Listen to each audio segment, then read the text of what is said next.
Hello, it's Gencon. Who are you? I'm Zach. And I'm Jeff. And we're both tired. Yes, it's the end of day one. Yes, it is. It's been a very long day. A lot of walking. For me. Yeah. Right?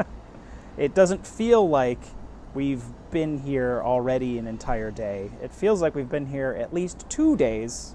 Yes. Because we got here Wednesday. Super early. Well, not comparatively super early. Compared to previous years. Yes. My first Wednesday Gen Con. I always come on Thursday. I did too, yes. And we did the block party. Mm-hmm. We got to listen to Local H. Is that band that was playing? the band, okay. Yes. I couldn't understand anything they were saying, but... They played their one song from 1996. Okay. Did he just play it like 3 times in a row? They were doing covers and stuff as well. I learned that Local H is 2 dudes. It's always been 2 guys in that band. Okay. Yeah. Now we know. Now we know. We had the Sun King beer release, the Everlasting Gamer, which was an amber ale. Yes, so you could drink it. Yeah. Yeah. Well, Cassidy handed it to me. And I was like, that tasted about as what I expected it to. Yeah. It was like, it tastes like a beer. An inoffensive, mass market. Yeah. Craft beer. I like their barrel-aged Belgian quadruple more, though, unsurprisingly. Was it the Cherry Busey? No, that was the sour. That one was also good. Yes. Your friend CJ actually drank it. CJ, the purveyor of music and art for the site, only drinks ciders and whiskey, but apparently likes sours now. You know what? I'm fine with that. Yeah. So we got really drunk. Yes. On Wednesday. Ant knows a couple people at Sun King, so we were hanging out with them. He was handing us full pour glasses of like weird barrel aged stuff. Andy is his name, and then CJ and I went over to Kilroy's, first mention. Yeah, it will not be the last. No, they had a half off drink night on Wednesdays, which you didn't tell us about. You didn't tell me about. Yeah, you weren't on the chat. We just had like the room chat, and then we were just like, oh yeah, Zach. Yeah. So I missed out on $5 32-ounce Long Island iced teas. Oh my God, trashed. Yeah. CJ had 2. I had 1. It was over. Best part about that place though, it's a lot of food. Vast amount of food. Always been good. Yeah. Reasonably priced. Yeah. Yes. It's our favorite place to go to. Yes. While we're here. I'm not going to say that Jeff has already been there 3 times. In 2 days. But Jeff has. Yes. So that was Wednesday. Yeah, we basically, some of us, you did not get there early enough to actually get your press badge. No, because my airline lost my bag, and I had to wait for my bag to be delivered in Chicago.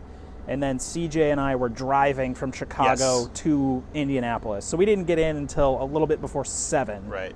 I got mine at around 2 after I checked into the hotel. Yeah. I was like, I got nothing better to do. Might as well go get it. Yeah. And it took about 30 minutes to get it, which wasn't too bad, especially considering pretty much the line from like 4 o'clock on seemed to be at least an hour and a half. So much so that one of the people with us, Wes, every time he would go... Who's been on the show. Yeah, he's been on the show. Every time he'd go look for the badge, it was like, oh, the line has gotten longer, and now it's outside the door. It's outside the door and around the corner outside, and even longer than that. And it was just like, that's crazy. Yes. Although, Brandon, from what did we... What did you play this week, last week? He got here like 5 a.m., and there was nobody in line. Shocking. Yeah. The newly renamed The Shuffle. Yes. Yeah. Well, just turning into a monthly audio blog or something whatever. Like that, yeah. So badges happened. Mm-hmm. Everyone was drinking. I passed out on the floor sometime after midnight. Yes, you did. I was just laying down. Yep. For a little nap time. Woke up in the middle of the night on the floor. Did you remember that you were laying on the floor? I do. I just got very comfortable. Someone threw a pillow at me, and then I claimed it, and I went to sleep. I'm glad I plugged my phone in. Yeah. I will take your offense and turn it into comfort. Yes. I'm glad I set my alarm, because I had a very early morning. Yes, you did. I had to get up about 6:30 is when I got up. I hit the snooze like twice. Yeah. You're not a monster. I'm not a monster. No. Unlike Jake from Draft Mechanic and Brandon, they got in the press line by 5 a.m., 5:30, some insane. And this is the press line that opens at 9, right? 7:30. Oh, it opens at 7:30? 7:30 is when you can go get press credentials. And then the first 90 press people got a ticket to go in an hour early. That's why they're at 9 o'clock, along with all of the very important gamers, all the VIGs that their badges are like $500, $750, some insane time. But they get to go in early every day, I believe. Yeah. So I got up and got there about 7 o'clock. Just a sprinkle of a hangover. Yep. Met up with them. And Travis from another show. Okay. If I looked it up, it would be familiar. But anyways, and then I was just hanging out with them at the front of the line for a little while, and then the line kind of went around a corner, and I was like, well, I'll go hop in line now. And then they took a selfie, all three of them, about 15 seconds after I left. And then I saw it post, and I was like, 30 seconds ago, you assholes. I'm sure they were just waiting for you. I was like, Jeff, get the fuck out of here. Yeah. I have Jake's Fist City from Revolution on me still, so nice. I need to give him that beer.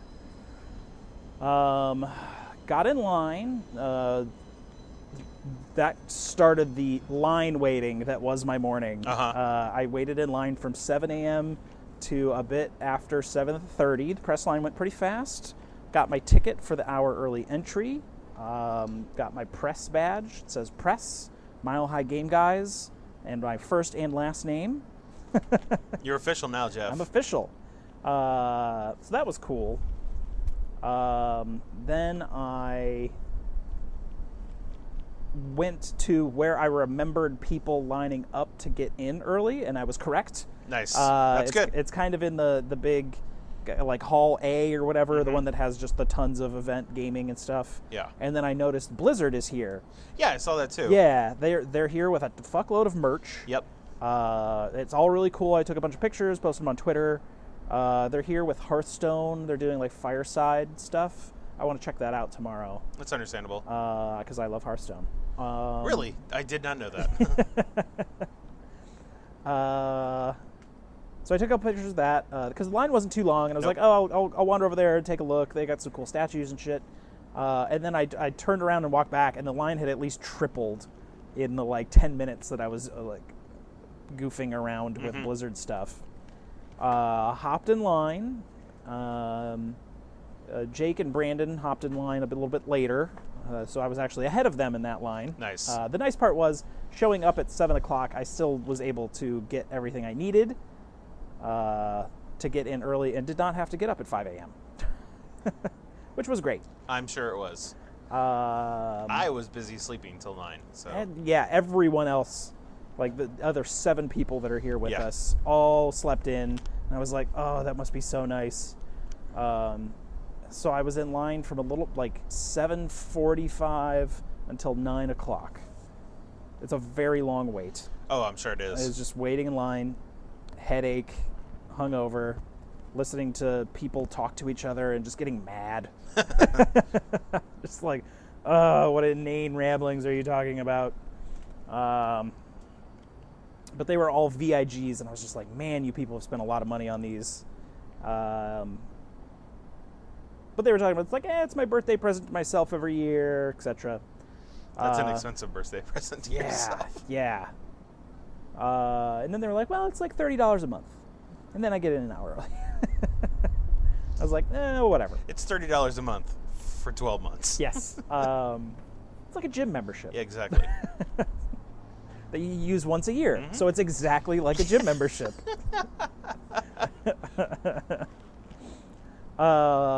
So I got to experience the early open exhibitor thing from 9 o'clock to 10 before the hordes descended.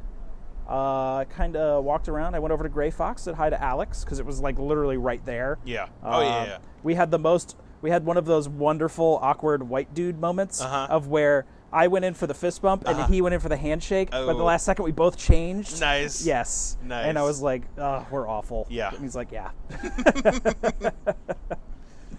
So I said hi to him. And then I went straight over to Stronghold to pick up Terraforming Mars Prelude. A couple copies. One for me, one for Jake from Draft Mechanic. We were talking in line. He was like, I think it's like $35. And I was like, I don't think it's that much. It's just basically a deck of cards. Literally holding the box right here. Yeah. It's still $20, which it's for still a deck of cards, $20. And you can find it for like 14 something on like cool stuff. Yes. So that's not too bad. But that also didn't stop you guys from instantly buying it. Correct. I chit-chatted with Stephen Bonacore, who was sitting out front, like snapping pictures of the booth and stuff like that. He remembered me from Geekway. That's good. As Mr. Beer. Yep. Not Mr. Epic. And I was like, Mr. Epic.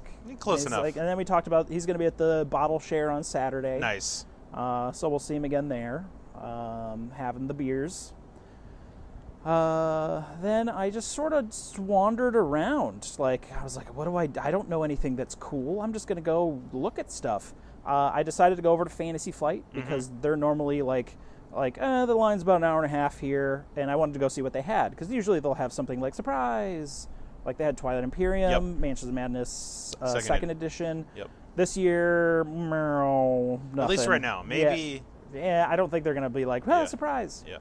They already blew that load. Yes. Yes, they did. Arkham Horror 3rd Edition. Arkham Horror 3rd Edition, yes. Got announced yesterday. Late yesterday. Yes. Yeah. And I was very excited. Oh, yeah. I'm surprised I remembered it. Right. Because I was Long Island's in. Yes, you were. So I went over there to just kind of check out stuff. The X-Wing 2nd Edition stuff was releasing. People were in line in front of me. They had like the little reserve cards that you could do. Just grabbing hordes of those little reserve cards. And I was just like... They were taking minutes in front of me, and like no one else was going in. Yeah. It was just me behind them, and I just walked around him and went up to him, and he's like, "Oh, did you need any cards for anything?" I was like, "No, I just want to check this stuff out." And he's like, "Oh, okay, cool." Nice. So I wandered around. They've got they had the Arkham Horror 3rd Edition prototype in there, the Game of Thrones 2nd Edition expansion. Yes. The Mother of Dragons. Which they also announced. Yes. On the 1st. So they've got that sitting there. They had the new Keystone. Which they also announced on the 1st. Yes. The Keystone unique deck game. Something like that, yeah. Like, apparently it's like sealed. It's like playing sealed Magic, but it's not boosters, it's decks. And apparently every deck is supposed to be unique. There's like 350 cards, but every deck has 37 or something like that? Yeah, like 27, 37, something like that. And you buy the deck and play the deck, but you can't pull apart the deck and add it within other stuff. You play that deck with that deck only. Okay. And if you don't like that deck, if it's not powerful enough or there's something better, go buy another deck and play with that one. Somehow that seems worse. Yeah, I don't love it? I don't. It's not gonna replace Hearthstone. It's not gonna replace Hearthstone. But we'll see. I want to try and get a demo of that. See what's going on with that. They had the Super Star Destroyer for Armada. That thing had to be at least a foot long. Yes, at least. What do you remember seeing the price on it? It was $199.95. $200. But it looks awesome. I'm pretty sure if you're like, I'm gonna use this, that's all you need. That's all you need. You just kill everything else. Yeah, I want to see the rules for that. Yeah. Saw some Runebound stuff that they have there. But I'm like, I like Runebound, and then I'm just like, I'll buy it some other time. Right. Then I saw the Heroes of Terranoth customizable card game or whatever they're calling it, cooperative card game, I think is what it was. Yeah. I saw some people playing I saw that. all the Arkham Horror LCG stuff I don't have, and I could have bought all of it right there because it was all in stock, but I was like, that's also going to be like $300 because or it's something. at MSRP. Yes, very much at MSRP. That's the worst part about all of these cons. So I ended up buying 3 packs of sleeves. Okay. That's all I bought. I saw those, yeah. Yeah, I bought them for Gloomhaven and Terraforming Mars because Nice. I like their clear sleeves. Uh-huh. I'm not one for matte or Right. like backed sleeves. Everyone was going insane. Someone bought Legacy of Dragonholt in front of me. Nice. He saw it behind. He's like, Dragonholt, and then he's like, hey, dude, can you hand me that? And this other guy was like, sure, because he was already in line. Nice. Everyone was going through all of their register bugs. Oh, I'm sure. Yeah. I went over to White Wizard and had a chat with them. Those are the Star Realms people. And I was like, what don't I own? And I discovered I didn't own the first year promo pack Uh-huh. or the like ultimate collection box that'll hold everything. It seems like it's about the size of Scythe in the box. Yeah, the thing's pretty big. It's big. And then Bullshit Paul messaged me like 5 minutes before the doors were supposed to open. He's like, go get me Forbidden Skies. And I was like, God damn it. All right. So I went over and got him Forbidden Skies. They were having card troubles. Uh-huh. And so I was there for like 5+ minutes and was like, oh God, those doors are about to open. Those doors are about to open. Because I had a demo I wanted to go see. Uh-huh. Finally got the card through, and I ran over to Plaid Hat Games because they have Gen 7 here for demo. Yes, they did. So right when the doors opened, they started doing demos. So I sat down for that. Within seconds, every seat was filled for all of these demos, like almost immediately. Oh, I'm sure. Yeah. And then there was a line for purchasing Guardians, I think they released here. Yeah. Which I don't know much about, but I've seen it on lists here and there. So I had a demo of Gen 7. Gen 7 is their new Crossroads game. It's about like a generation ship traveling through space to a new colony. It's dice-based, similar to, I guess the closest comparison is Fuse, but without the timer. Gotcha. And then like D6s and D8s. Like D6s are your crew, D8s are your officer, D12s are robots. You're rolling these to put onto labs and like workshops. Mm-hmm. Like labs give you like the 3 different resources: chips, chemicals, and like parts. And then the other 3 let you complete these different objectives that use those. They're all color-coded and stuff like that. So you're sort of just kind of building up stuff and then spending it to get like a victory point track, which gets you promotions down the line because you all start as ensigns, because it's a big campaign thing. You get the Crossroads cards when you play your D8s, your officers. That's kind of how you get the little story bits.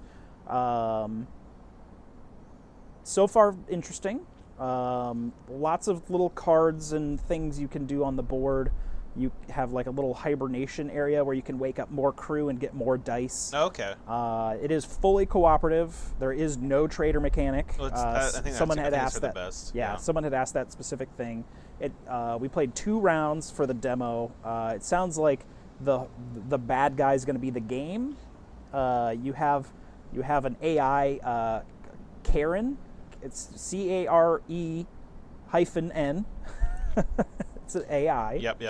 And you're like, one of the story bits is like all the officers have to go to the little operations room for a meeting, and then you're seeing like the AI trying to get like airlock control and like some other bits, and you're like, hey, what's going on? And they're like, hey, maybe you should run a debug or just do what I say. And that's where you have like votes and stuff between everyone. You have like there's like a little meter that's like your different choices you do through the game that are like much more like strict or emotional. Like a robot goes berserk and you're like, fuck that robot, rip it apart and just it's a Generation 2 robot. We're at Generation 7. Oh, wow. Yeah, like, just retire them all. Or it's like, oh, we should research why this thing went wrong and help them get all fixed because they're still useful. Or like kids that miss their parents that are still in hibernation, and you're like, you should focus on education. That's what your parents would want. Or you could be like, oh, you should write your parents some letters, and when they wake up, they can read them from you. And they didn't really explain what happens when those things move, Yeah. but... Gives you a little flavor. Yeah. And then there's little fuse-like objectives, like those little diffusal cards where you'd have to play like 3 or less and 5 or more. If you don't do those, like, systems can degrade after every round. Okay. But you want to partner with those. Like, when one person does it as their action, everyone else can go in at the same time and help out. Gotcha. And everyone that helps out gets little bonus points and things like that. There's definitely a game there, which I was more surprised about. Is it worth $100? I don't know yet. This was all prototype components, so it was all like thin little chits and things like that. But for a demo, I was impressed so far. We'll see. They said they continued the same, like, we want it out by the end of 2018, but maybe next year. Yeah, good. Yeah. It'll be done when it'll be done. Yes.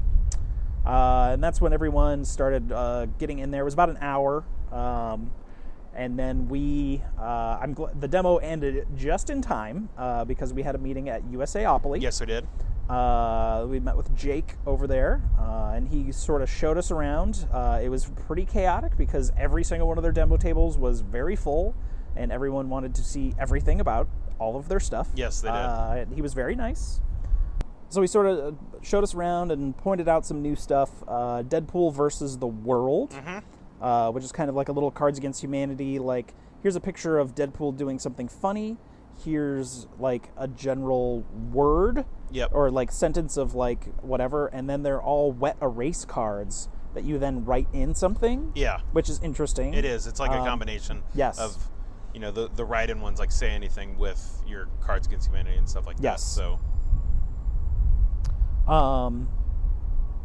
we saw the new Snow White and the Seven Dwarves game, which is apparently a new version of Quartz, which I had randomly run into at a friend's bachelor party. Someone had brought that. I read the rules, but we never played. And he was like, are you familiar with Quartz? And I was like, I've learned the rules, but I have never played. It looked very similar. I guess they've added objectives, but it seems like a very, like, take this, take that kind of game. Right, but it's Snow White, which is weird. Yeah. It seemed that game seems overly harsh for a Snow White game, because it's like you're drawing you're like drawing obsidian, and like in Quartz it was like, oh, you're like wounded, and you have to go to the medical area because you've cut yourself on too much quartz. In this, you're like haha, you take the quartz, and so you die horribly, Seven Dwarves.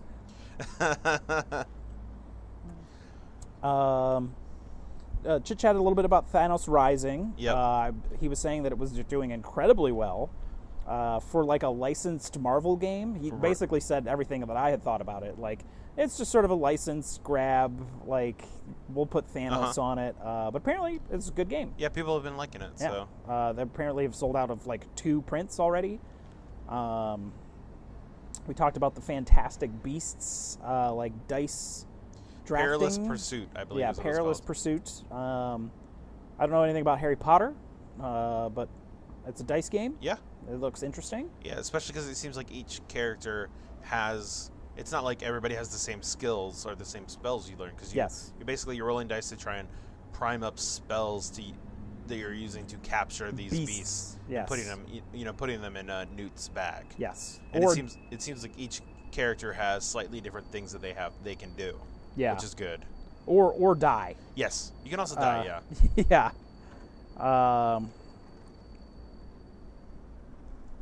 Kind of looked at Samurai Jack, just sort of wandering around. The Blank Slate game that they have coming out, which is sort of a you all have like little whiteboards, and you can you'll have a card that'll say like strip blank. Yep. And then everyone has to write down words, and the more people that get it together get points. Mm-hmm. So you kind of want to think how everyone else is thinking, right, and not have your own weird one by yourself, or you don't get any points. Exactly. It's all about thinking the same things as everyone else. Exactly. Yeah. Just like real life. Yes, it is. Yeah, when you try and give a unique opinion, everyone's like, "Oh, no points for you." No points for you.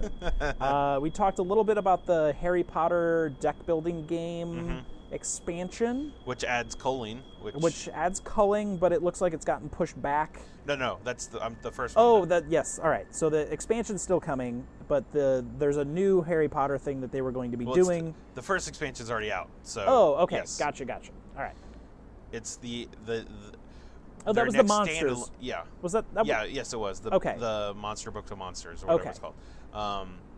The standalone expansion that they were doing, where you basically it becomes competitive. Gotcha. It was they originally were going to call it Dueling Club, not anymore. For reasons. I think there probably was licensing issues or something. I mean, they have the license, so I don't know why. Well, there was probably an issue with the name as in like a board game format. Maybe, yeah. Because I own that for board games. Fuck you. Yeah, maybe they're going to just try and do something else besides the dueling club itself. But they're like, meh, this sucks. Yeah, but yeah, we saw that, which was it was good. Yeah, we saw a game called Privacy. That is like Never Have I Ever. Never Have I Ever, but it's like you put yes or no's in there.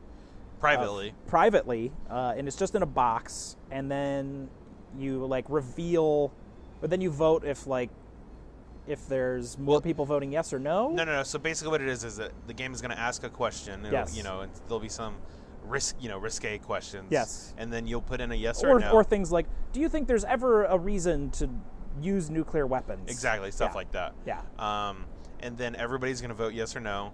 Privately, putting those tokens into the box, and then everybody is going to try and guess to see how many people said yes. Aha. Or so you're like, I think 4 out of the 6 people will. Gotcha. And then you reveal it, and then you get points if you were correct. Do you believe marijuana should be legal? Yeah. We're like, in Colorado, we can just probably guarantee that's 100% yes. Yeah. So that was interesting. Is that all we saw there? Yeah, pretty much. Yeah, Court of the Dead was there. Didn't take a close look at that. That's kind of their big Kickstarter going on right now. Yeah. But they, like you said, they were busy. Everybody was busy, so. Yeah, I guess they had like someone quit like the day before or something like that, so they were totally screwed. Oh yeah, definitely. I know how that is. I'm sure you do. Yeah. And then after that, we were just free to roam. Yes, we did. Roamed around and looked at stuff. We went over to like Deepwater Games and looked at that one game. Yep. That was a round thing. That was cool. Yeah, it was round and gems. Yes. And I'm sure we'll remember the game later. Yes. But they were very nice. Yes, they were. That was the crew that Adrian worked with at Origins. Basically, a lot of this was like, hey, you know Adrian who you met at Origins? We're also part of that. Yes. We met Clay from Capstone. Yeah. We chit-chatted with him. We got the Carthago promo pack that gives you like the individual objectives. Said hi to him. Saw Giant Climbers. Yep, saw Giant Climbers, Giant Santorini, a Giant Sagrada. They made a Giant Sagrada. Giant dice, giant cards, giant rule book. Giant rule book. Like, which is hilarious. It was 1-for-1, like huge size. It's not just like, man, we're fucking around. It was a full-on giant size Sagrada. They were promoting their 5 and 6 player expansion that I think just came out of Gencon. Or very recently. It came out recently, yeah. But I had always sort of thought that it was just for 5 or 6 players, but it seems like it's adding stuff. Yeah. For even if you're just playing with 3 or 4. So yes, I definitely want to try that out now. Yes.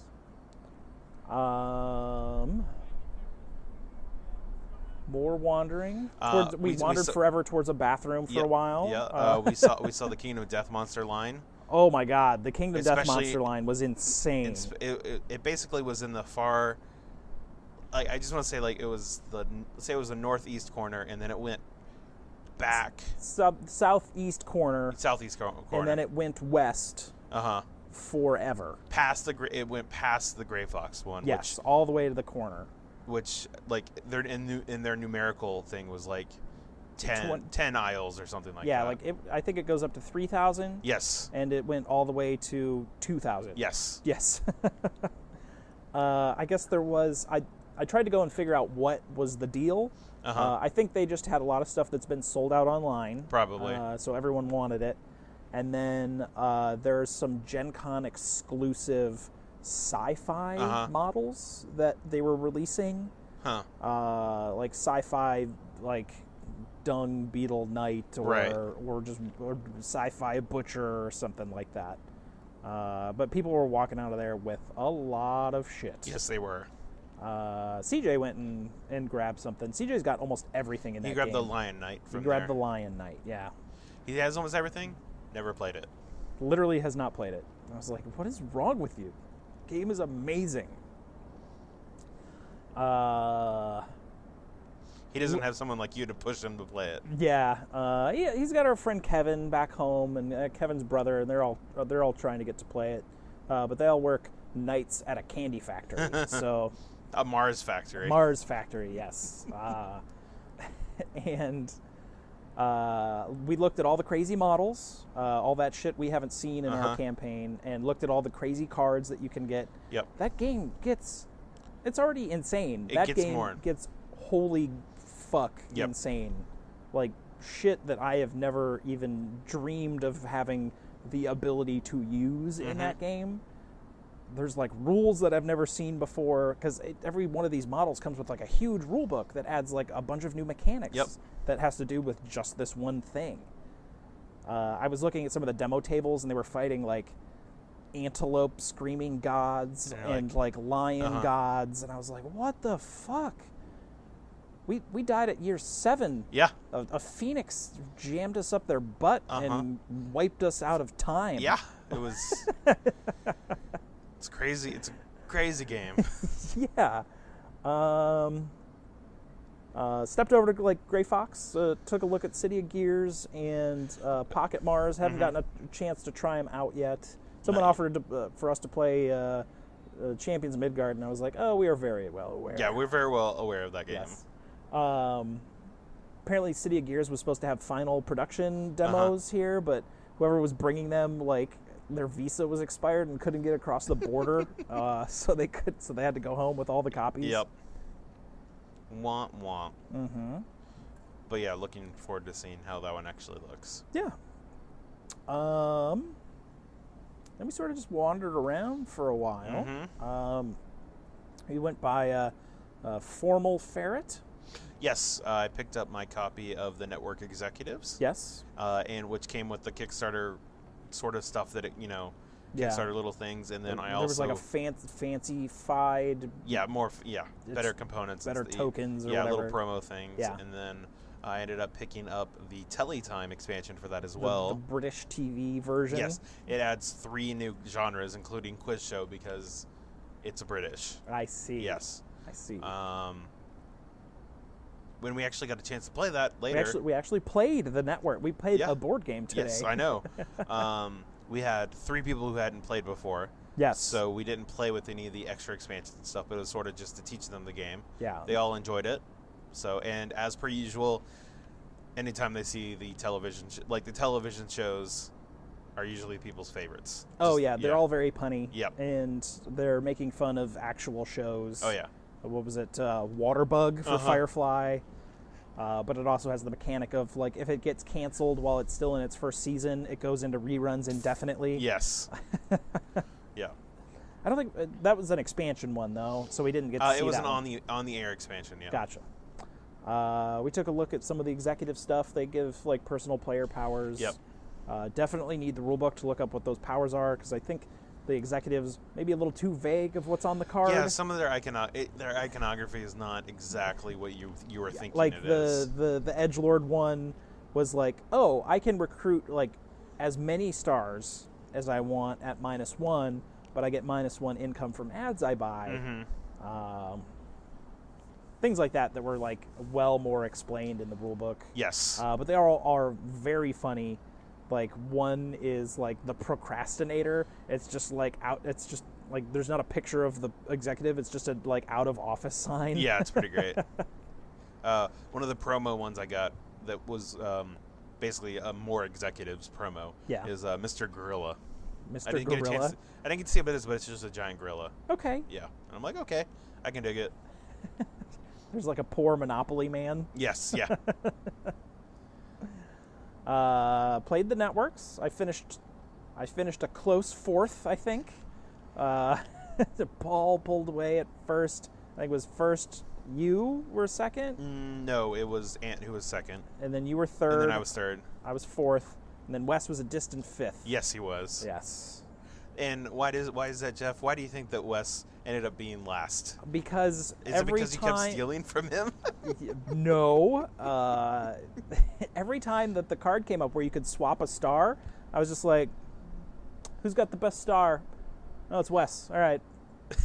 Here's my starter. I'm just going to take that dude you paid for. And then the exact same thing happened later. And I was like, oh, I've got kind of a crappy one. Who's got the best one? Oh, Wes has the best one again. Here you go, Wes. Yeah. I was just like, I'm not picking on him. He just had the best shit. Yeah. I'm going to pick on the person with the best shit. Yes.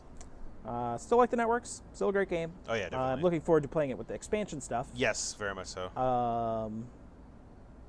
Then after that, we ended up going to the game library. We went to the game library.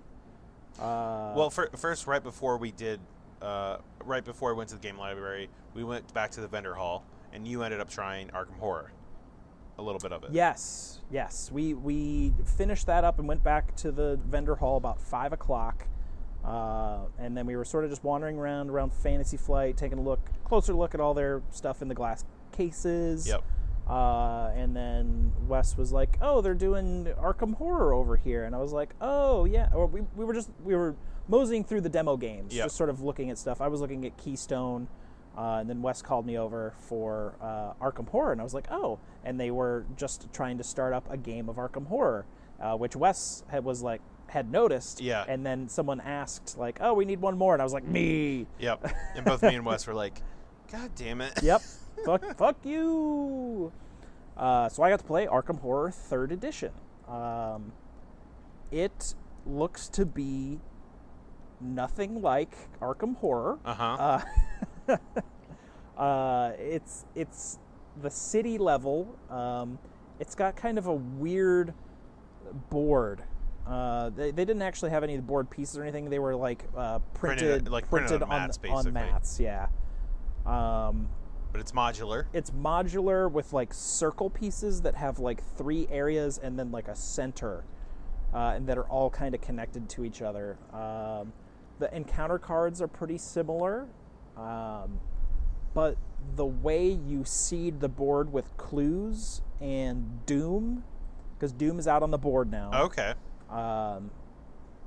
Is through like a Mythos deck.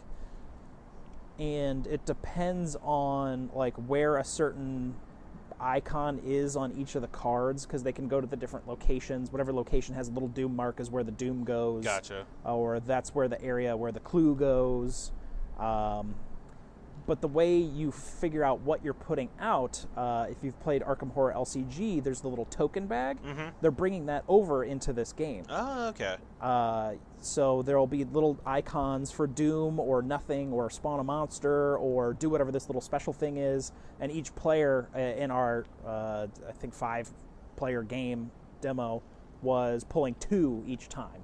And so that was pulling monsters into the game and clues and stuff like that. But it's not like it doesn't resolve things like it did in the LCG. No, it just sort of tells you. You still have dice, right? Yes, there's still dice for combats 5+. There's still blessings. There's still curses. This was all very prototype stuff. It was all pretty generic. everything. The Gotcha. tokens actually were printed stuff.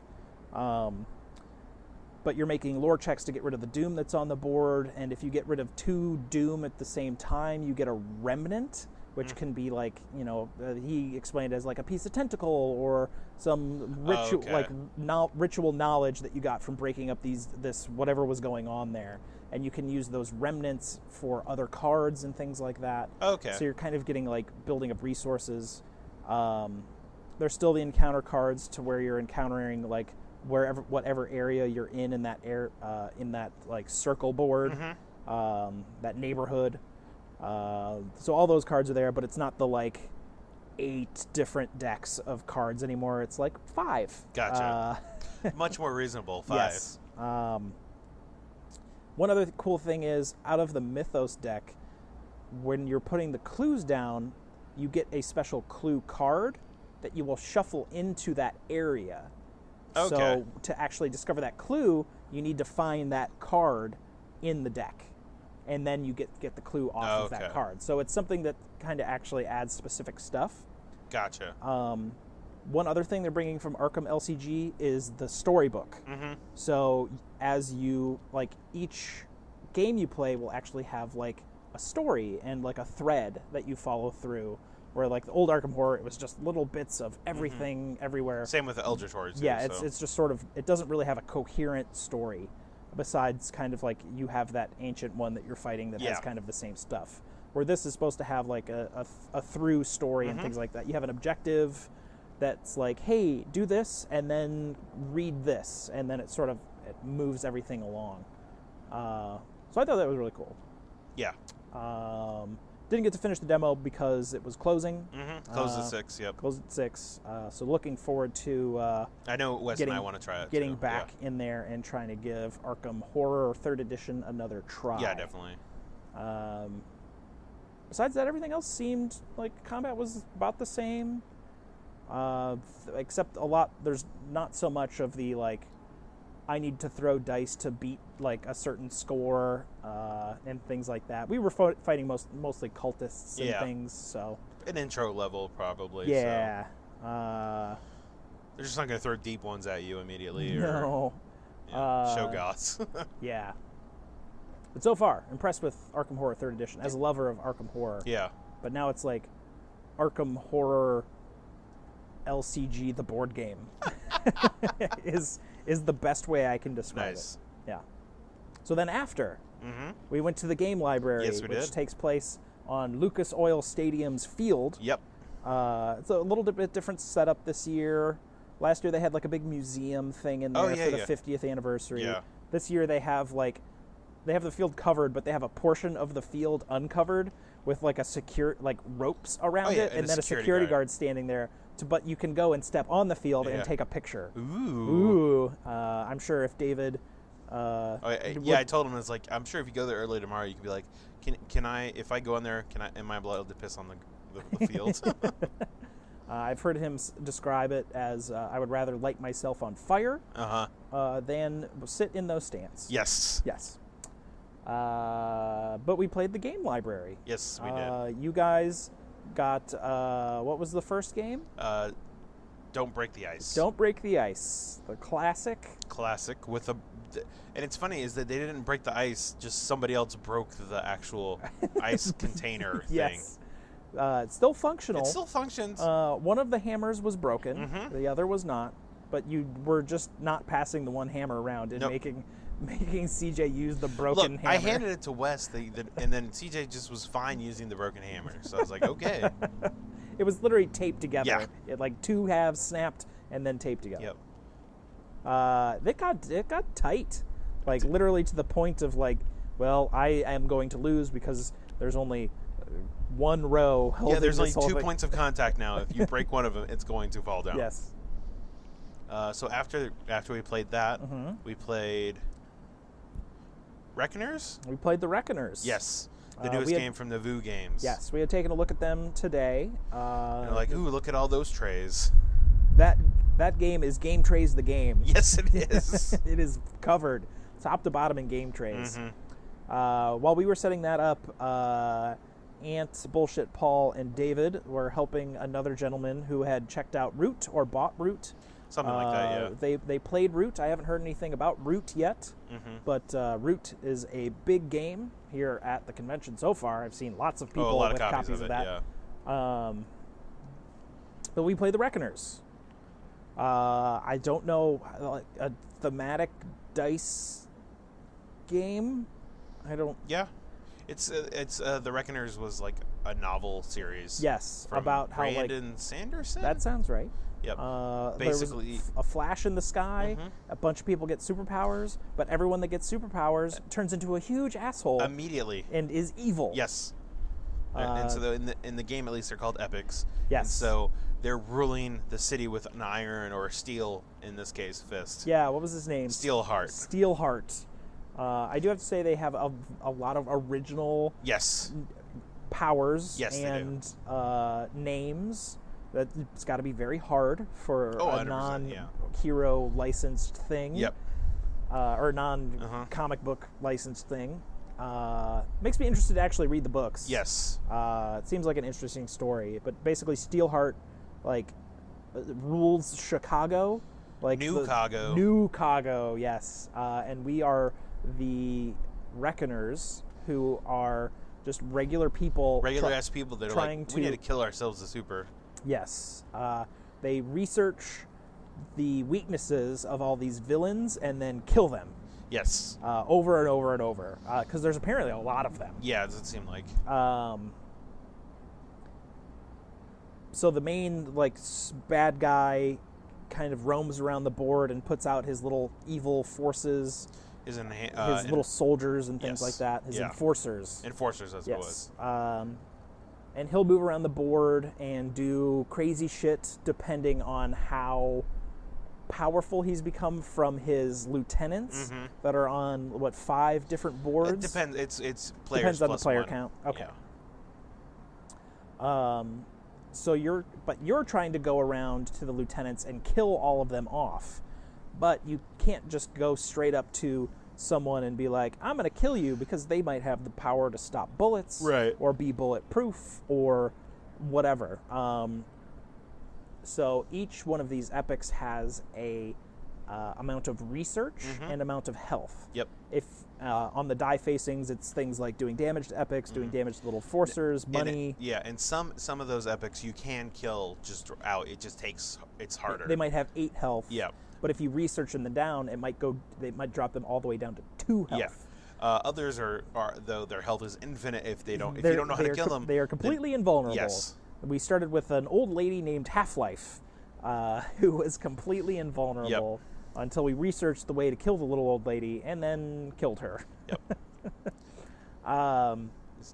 Deny her Social Security, and she was dead immediately.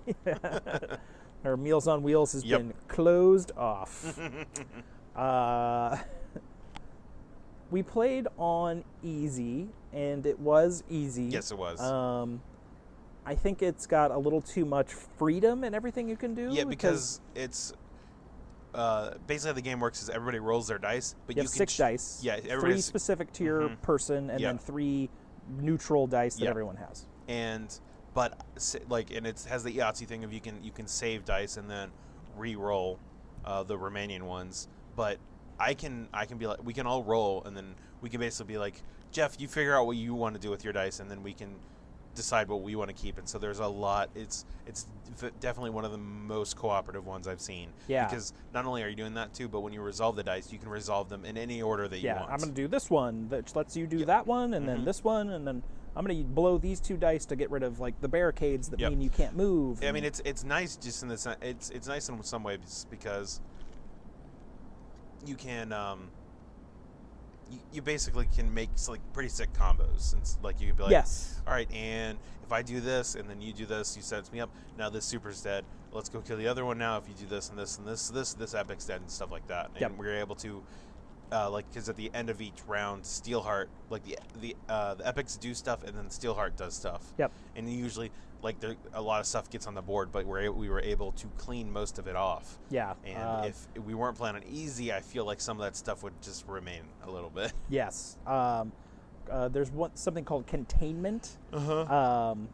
as all of the epics last longer, they have a little movable bar that they only have one thing open to start with, which might be increasing Steelheart's one of his 4 different meters. But then they can grow, and now they're killing people as well as that. And then they're doing 2 different meters in that, or they're trying to find your base, which makes you discard dice. It can get out of control. Yes.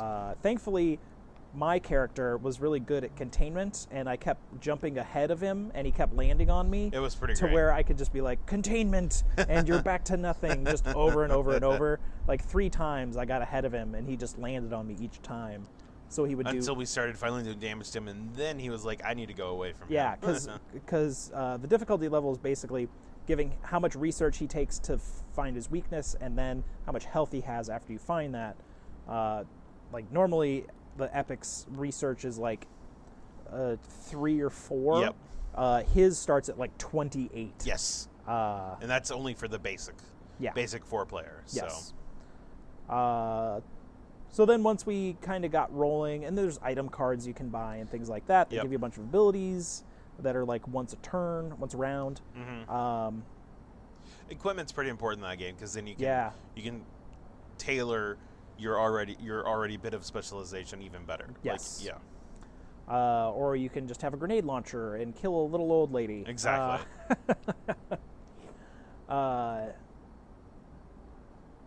So we killed Steelheart, and it was all right, now he's dead. Yep. Hooray! But like I said, I think it's a little too loose with the I can do anything at any time, and it's sort of like a really easy Spirit Island. Yeah. Now, obviously you'd have to play it with bigger harder difficulty. Yeah. And then we'd see. But yeah. yeah. Normal was a little easy. Yeah. Maybe we'll try it again. After that, we went to eat at Kilroy's again. Second mention.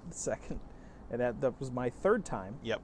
Went there for lunch earlier today as well. And they have, like we said, Jeff said they had the half off on Long Island iced teas. Uh-huh. I mean, even still, when they're regular, it's only $10 for 4 shots. And so... It's, 32 ounce. Yep. I got one when we went there for lunch. Uh-huh. And then I got one also when we went there for dinner. Yes.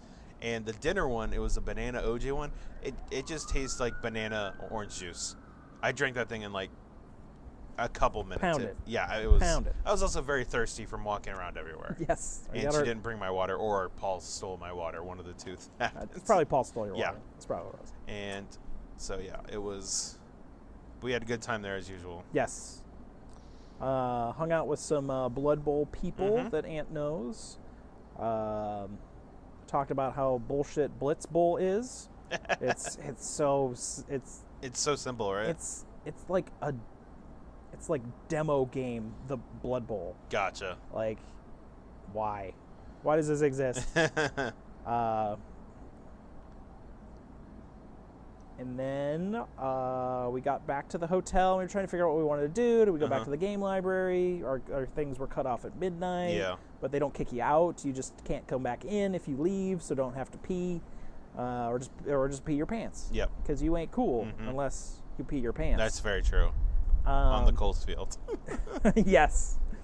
Well, I think part of the reasons what we ended up doing is also because my bag with the recording stuff was here at this hotel, and we're like, I don't want to have to walk all the way to the stadium and then come back here again, and then walk back to my hotel.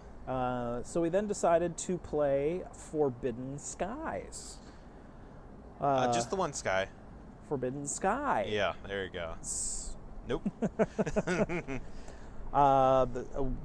The hardest part about the game was finding a table in this hotel, because everyone is here playing games because it's after hours, and every single table, until we found one room tucked away to the side that had a card table that was clearly meant for a water cooler probably in the room, and we just pulled it away from the wall and put chairs around it and played Forbidden Sky. Yes, we did. If you've played Pandemic or any of the Forbidden Seas and Deserts. Island and Desert, yeah. Island and Desert. Or any Matt Leacock game like that. This is one of those. Yes, it is. It's a tile placement. Tile placement. You have 4 actions to do your things, and you're just trying to. Yep. The previous ones are usually like finding things, either finding idols or finding components to build a airship. Yes. This one is we are finding components to build a circuit. Yes. Well, you're hunting through tiles. Yes. To kind of surrow your way through wires and building small capacitors, large capacitors, a giant launch pad, and lightning rods or the Tesla coils or whatever you want to call them.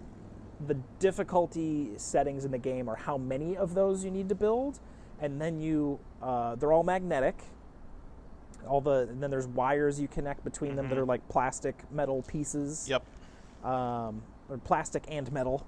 Yes. Plastic metal pieces. It's fanciful material. Yes. You have to build them in a circle, depending on the difficulty. They need to, like ours was like three smalls, 2 big capacitors, 3 lightning rods, and then the launch pad. Yep. And then you have to use the wires to kind of build them in a circle. It was the first time we'd ever played.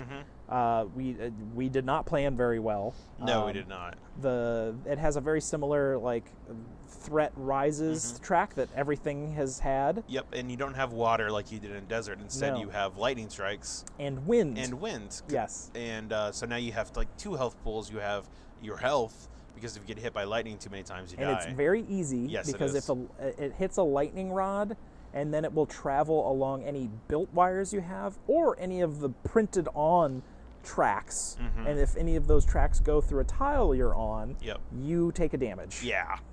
Which is rough. Yes, it is. You do have gear and stuff like that can help you out. You need to plan well. Yeah. You need to kind of know where you're going to put your capacitors and things like that, because the wires are only so long, and you need to build them in a circle. It is cool because it is a battery-powered rocket. Yep, so when you actually connect to the circuit, it makes a countdown noise and then blasts off. Yes. You also all need to be on various tiles adjacent to it, or the ship will leave, and someone fucks up and builds the last wire. The rocket ship will take off without someone, and you lose. Yeah, it's pretty... If someone dies, you lose. I'm sure... Run out of ropes, all that stuff. It was good. It runs like $45, but it's got like a battery-powered like circuitry and things that you're putting together. It's got fancier components, that's for sure. Yeah, it's a cool thing. Looking forward to trying it again. Yes. And knowing what we're doing. If only. Yes. It's hard, as all of those games are. They're hard. Of course, there's classes, just like everything else, that have different little abilities, like healing, like repairing the ropes, getting more tiles, easy to lay down wires. I never saw what the climber did. I didn't either, no. Because there's like 6 roles, and it's up to 5 players. Maybe they can go across gaps that other people normally can't. Yeah, it's possible. Yeah, because because you're on a big air platform trying to launch this rocket before you're all dead. Yeah, if only. Yes. And then we came up here and started recording this. Yes, we did. Yeah, and that was like an hour ago. As per usual. As is tradition. Yep. What are we doing tomorrow? We have a Jamie Stegmaier interview. And look at more games. See if Fantasy Flight has any other surprise announcements. I want to say they do their surprise announcement Friday night at 7 p.m. I remember the Star Wars Legion, like they were building. In the middle of the day. Yeah. Yeah, that's right. And people are like, what are they doing? And then I was like, oh shit, it's a Star Wars mini game. Yeah. Star Wars 40K. Yep. They had a bunch of Star Wars Legion stuff released here, and I was just like, nah, I don't care. Yeah. It's expensive. Yep. And I just don't have time. Yep, sounds about right. Yeah. But yeah, that's basically what we did today. Yeah, I don't think there was anything else. Go check out that Blizzard booth tomorrow. Yeah. Yeah. Oh, we got to finish Charterstone. We have Charterstone here to finish the last 2 games. Yep. See how that thing wraps up. Yes, we will. How dead last I will be. Yeah. Yes. Yep. Yeah. Yeah. I think that's it. Yeah, I think that's it too. All right. All right. It's time to go to bed. It's time for me to walk 4 blocks and then and then go to bed. And then go. And to then bed. and then upload this. It'll upload this and then go to bed. Yes, correct. Yep. Well, as emails. Yeah, right. At yeah. milehighgameguys.com. Yep. We're on Twitter. I'm on Twitter here. Yep. I'm using the full-on at MH Game Guys. Yep. I'm still at the Zach_MHGG. And you might see me also running Jeff_MHGG, liking my posts from the Mile High GGs. Yes. Actually doing something with the Twitter account. Yes, because Adrian's in the middle of nowhere, Upper Peninsula, Michigan. Yep. Sounds at a about wedding. Right. Yep. Driving 18 hours across the country. Good luck with that. Yep. But yeah, let's that's call it a night. Yep. And then you will hear us tomorrow. Yes, indeed you will. Yep. So, do we even want to do a regular thing? I'm Zach. And I'm tired Jeff. Yes, you are. Bye. Bye.